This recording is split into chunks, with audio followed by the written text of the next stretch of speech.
e como, não é, lidar com elas, como que a gente pode ajudar, não é, a tirar o paciente dessa situação, todos os cuidados necessários. Mas só voltando um pouquinho, doutor, existem dois tipos de epilepsia, não?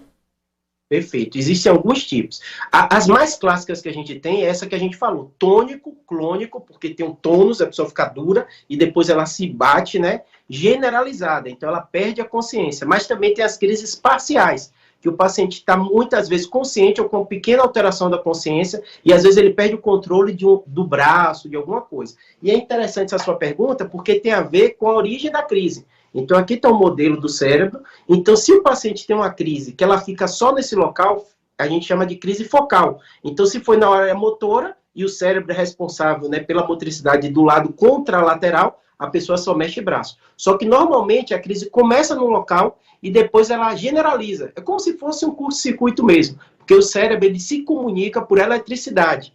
É uma coisa curiosa, por isso que a gente chama EEG, eletroencefalograma, porque vai ver a parte elétrica mesmo do cérebro. E essa curto-circuito que dá, por isso que o paciente perde a consciência, tudo isso.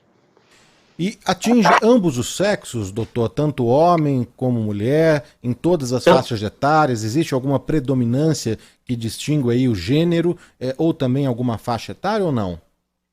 não.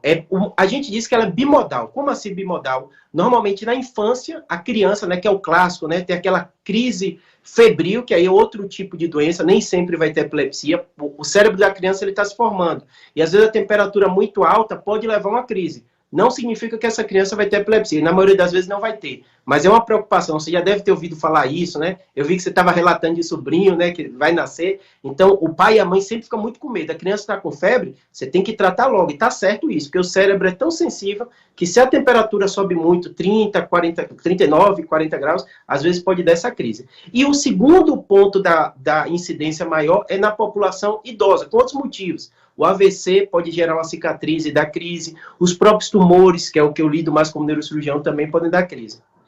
Mas então um adulto ele pode